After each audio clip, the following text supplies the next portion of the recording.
Alright, so basically what's going on is Alpha 6.2 dropped earlier today, which was Thursday, April 6th. There's been a couple of adds to the game, one of them being the dynamic weather.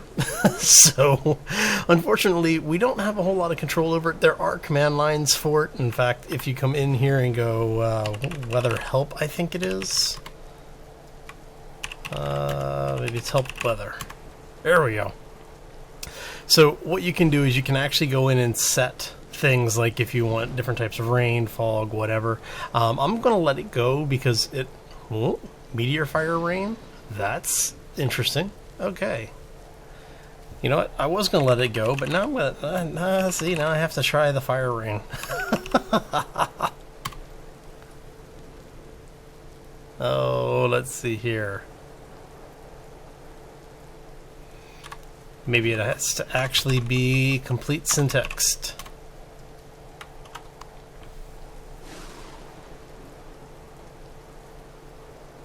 Oh, interesting. So fire rain is actually a radiation thing. Very cool. All right, so maybe not so much cool, but you know what I mean.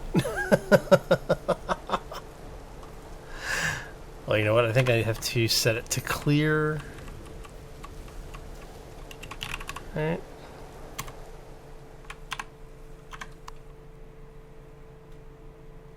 Awesome. Okay. So, easy enough. Now, one of the things outside of the new weather, there have been some new additions to the game. There's actually a bunch of new cockpits that have been installed in the game as well. Let me go ahead and get a starter block here, and I'll show you what we've got going on. So we want just regular blocks. There we go. Awesome. Nope, and it helps if I grab these now. So, one of the things that they've done is, as far as cockpits are concerned, they have now combined all of them into a single cockpit block. And then you right-click to choose which one you want, just like you do with any of the other block shapes. They have also added... We're going to go ahead and... It should be enough, I think. Just in case, we're going to... Let's throw a little bit this way as well, just to be sure. Actually, you know what? Let's start over here. This is going to be the more stable side. Alright, so let's show you what we've got here. So this is now Cockpit 1. You now have Cockpit 2. Some of these are pre-existing cockpits, and they have been updated with some new internal designs. Now, most of these, like Cockpit 4 and on, are the cockpits that you're most likely the most used to seeing. So, let's bring this out a little bit further.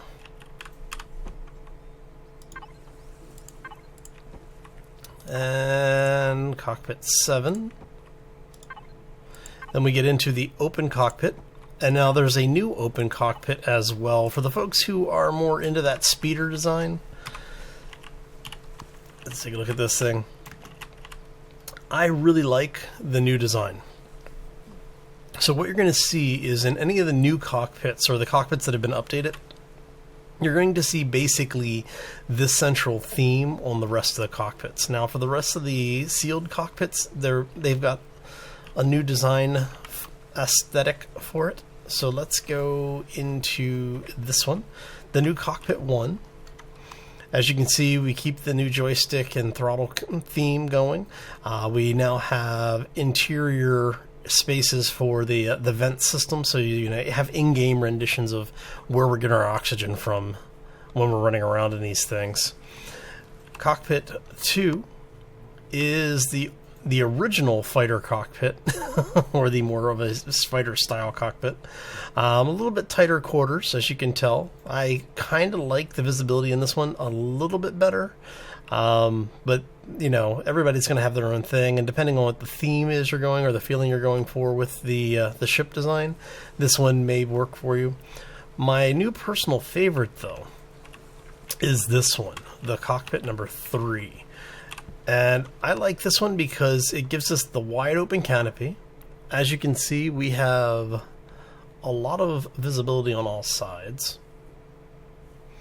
And you get the new design new design theme. So, yeah, I'm actually really liking this one. So, unfortunately, all of the status displays are still static, but, you know, is what it is, right? And somehow or other, our time seems to be progressing a little bit. Okay. And I want to go with the a little bit of a sunset because, well, we're going to be doing some things with lights, and it makes it a little easier to see it. So, getting into the biggest change is the switch system that was put in. We used to have, you know, in Alpha 6.0, when that first dropped, they introduced the idea of having switchable controls. Now, you have manual switches, you have... actually, let's bring it up and we can show you. So you have the lever switch, you have a motion sensor, which you can set to detect any motion, and then there's a light barrier. Light barriers are basically a triggerable toggle. And so what will happen is if you place one of these things, and it should be, there it goes. Right, so when you get close to it, you'll get there's a beam here that you can see when you're setting them up. When you walk through it, if you listen really carefully, you can hear a small tone as you walk over it. Now, you can actually place these on the walls and the ceilings, whatever, as long as you enter the block that it's in. When you break that beam, it's going to trigger whatever you've got it set up to trigger.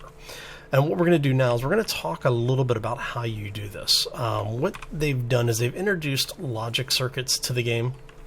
We now have not just the switch abilities, but we also have the exclusive ORs, ands, nots, whatever you want to do, including delay timers, which are kind of cool because it means you can do a lot of things in the game. And what I'm going to do is I'm going to show you some of the things that you can do, and I'm going to go into how you set these things up. Now, if you want to see a really interesting application of it, and you're just kind of wanting to see some of the things that people have built, go check out Lift Pizzas. I'll put a link into down below, as well as at the end of this video. He actually has a demonstration where he goes into a little bit more of the advanced usage of it. He shows you how to set up basically like a display, which is a really cool feature.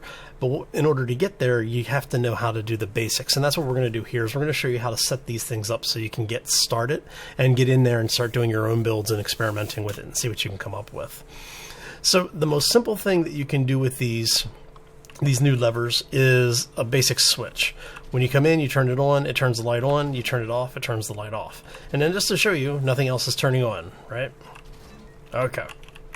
Now, to set this up, what you're going to do is after you place your light and switch where you want them, for the sake of ease and use, I recommend setting up a grouping specifically for these, because if you're going to have multiple switches and control items, it just makes it easier to track everything later on. So when you first place the lever, it's by default name just lever. I renamed it to lever 1, and I renamed the light accordingly. So now we have light 1. And as you can see here, there's no space. Doesn't matter how you name it, you can call it whatever you want. But basically what we're doing is just setting it up so that when you look at it in the control panels, you can see exactly what you're working with at any point in time. Okay? So when you place lever, and this is true for motion detectors, it's also true for the beams, there's going to be a new item down here where it says TX signal. Name this to something that you will know what it is. I tend to name it to the same as whatever the lever is in this case, or whatever the trigger happens to be, so that it's much easier to find it later on, and we'll show you why. Because in the beginning, it's not too bad. Right now we're just using a basic switch. So you've named it lever 1. You go into your light. There's an on-off option here. When you select this, it'll give you all of the things that you have, including if you're building signal logics, which will be these down here. So what you do is you want to select the lever 1, and you want to tell it to follow. Now, if you wanted to build something where for some reason you had a single switch controlling it, but you wanted it to be the reverse of whatever the condition the switch was. So right now the switch is in the off position. So if we come in here, right, you would tell it to invert. So if you tell it to invert, what it will do, when you turn it on, it's not going to do anything, and when you turn it off, the light will actually come on. So very basic thing, right?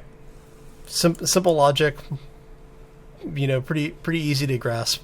You have a couple of different options in here. You can tell it to toggle on, off, whatever. I would recommend, for the sake of what we're doing right now, to leave it to follow, simply because of the fact that it keeps it easy for you until you get more comfortable with it, and eventually you can get into more advanced things. But for now, we'll leave it like it is, right? So now when you have multiple switches, again, we have this switch tied to this light and this switch tied to this door, and we did basically the same thing. When you come into the logic, when you're looking at the your area, again, we've got lever 2, and we have lever 2B. Lever 2B is tied to the door, as you can see here, and we told it to follow. So when lever 2B is turned on, the door opens. When lever 2B is turned off, the door closes. Now, you can have multiple switches on certain items.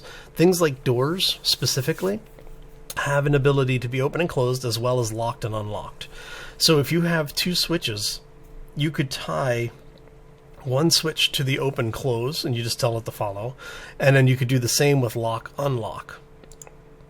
So if you wanted to grab, say, you know, I don't know, like if I grab lever 4B or whatever, if lever 4B is turned off, it locks. If it's turned on, it unlocks.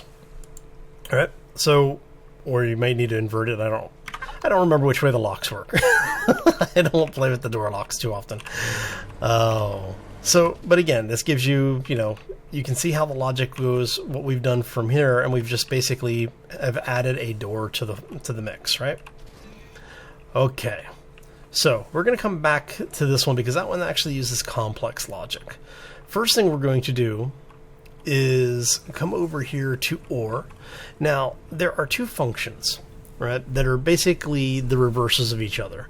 There's the AND function, and there is the OR function. Now, what the AND function would do, AND would say this switch and this switch both have to be in the same position for there to be a circuit completed, right? For something to be true. When that signal is true, this light would turn on. What we've got here is OR. So if either of these switches are turned on, it's true, and that light turns on. Now, if you turn both of them on because it's still true, one or the other is on, you know, it turns on and turns off, right? It's nice and simple. Okay, now let's look at how you set this up. Now, to set this particular one up, we are over here, right? Yes. No, we're on demo 4. We're coming back to demo 3 in a minute. Okay. So what we've done is we've gone ahead and, like I said before, we named the levers something convenient so we know what we're working with here. Lever 4A and lever 4B, right, are these 2 levers. And then the light is actually looking at signal 16, and it's telling it to follow. So how do we get signal 16? Well, glad you asked. You come up here to signal logic, and you have all of this stuff. Oh, God, it's confusing, right? No, it's not. It's actually really simple. So when you add a new circuit, what you do is you want to figure out which function you want to use. In this case, we're using OR. And what we're going to do is I'm going to go ahead and get rid of this, and we're going to redo this whole thing here, right? So we're going to say we've got 2 switches, which is your OR state. So you hit add circuit. We want to grab lever 4A and lever 4B. These are what are providing the inputs for our circuit. Now, the way that this logic is set up, if 4A or 4B are in the on state, 1 being on, 0 being off, for those who are used to logic, 0 being low, 1 being high. So don't ask if you... Basically, simple logic circuits, which is what we're working with here, are based on a logic gate, which is based on high and low voltage, right? It uses electrical voltage to say something is true or something is false. If there is a current, which gives you a 1, it is a true. If it is no current, which gives you 0, that is false, right? So nice and somewhat, hopefully nice and simple. So what we've got here is if either lever A or B, 4A or 4B, are in the on position, which would set them to a state of 1, you get signal 17 as an output. Now, we take this information. Now, you want to remember what this is, right? You can rename this. It's up to you if you want. I personally am fine with this because I'm only working with one circuit at a time generally. So with 17 being our state, we go to look at the light. It tells you the signal is no longer valid. So you're going to grab signal 17. We're going to tell it to follow. And that's all you need to do. You can then just back out of the screen. When you throw the switch, light works. Throw the switch, light works. Throw both switches, light still works. Turn both switches off. Doesn't matter which order you turn them on. Doesn't matter which order you turn them off. Light turns off. Okay. So that's our first rudimentary portion of logic. Now, if you wanted to use the 2 and, what that would do, I'll come back in here. So instead of having 2 or, if you had done 2 and, you then set 4A and 4B being your inputs. Both of these have to be turned on in order for that light to work. So let's go ahead and grab the light. We're going to tell it signal 18. Right. So now, one switch turns on, nothing happens. Second switch turns on, and the light turns on. So using these types of logics, you can string them together. So you could have a series of switches that say, when these things are true, you do this, right? You get it, the signal carries through. You then take that signal output and use it as an input for your next program in the block, in the chain that you're building. And so when you hit the switch, when the conditions are true, that signal then triggers the next sequence. So when you start tying things together, you can do things like this, where we're going to use both and or. So the way we've got this set up is that if both of these are turned on, the light turns on. As you can see, we've got 3 switches, right? So now, if neither of these are true, we have a second piece of logic that says, well, since neither of those are doing anything, is this one doing something? If so, the light turns on. So now we come back to here, and I'll show you exactly how we set it up. Again, we did the 3A, 3B, 3C on the levers. We've got light number 3, and light number 3 is looking at signal 13. All right. So let's see what's giving us an output of signal 13. Okay, well, signal 12. So like we were saying before, is levers 3A and 3B give us an AND condition. Both of these have to be turned on. If they are, it goes to signal 12. Signal 12 is then part of a circuit that says if signal 12 or lever 3 are true, you generate signal 13. If signal 13 is generated, the light turns on. And that's how the circuitry works in this. So now if I turn on these as well, oh, see? Because what we have going on here is we actually have a little bit of a safety lock in there. Let's come in here really quick. We will look at our logic. Because the way that the logic is built, signal 12 and lever 3 are set to exclusionary or exception or. What this means is that if both of these are turned on, this actually says this is now an invalid state. So it has to be one or the other. So what this allows you to do is, let's say you were using one of the new demolition blocks. They actually have, when you're placing your sensors, you can place an explosive block.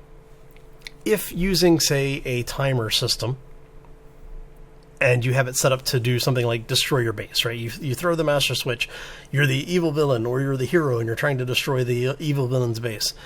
And you've set off the timer and it's counting down from whatever the timer countdown is. We'll say 30 seconds. If you want to be able to disable it, you could put an and or in there. And what you would be able to do is if these were triggered, it starts the countdown. If you then throw your safety switch, it stops the countdown because basically you have invalidated the logic. So these are some of the ways that you can use the things that are going on inside the logic system. And I mean, you can get pretty devious with some of this stuff. But hopefully this is not making things too confusing. It gives you a nice look at the more simple functions in the system, and hopefully it gives you a place to start with your own programming within the game, because I will be using this in the series moving forward, and I will probably make tutorials as I go explaining how I set certain things up. But, you know, not necessarily you're going to get that unless you ask for it. So if you did like it, let me know by hitting that like button. If you want to see more, subscribe. And if you have any questions, feel free to reach out to me. I will be glad to help you as much as I can. Like I said, if you are wanting more understanding of how logic gates work or what logic gate programming is, if you do a quick web search for the topic of logic gates, it should come back with some reading material for you that'll walk you through some of the basics. If there's something that I can help with, let me know. And on that note, I am going to leave with the timer block, which we have set to count down from 5 seconds. And then we have light. Yay! Anyway, I'm going to get out of here. I hope you all have a fantastic day. I hope this helped. And if you have any questions, like I said, let me know. As always, folks, take care and be safe out there, everybody.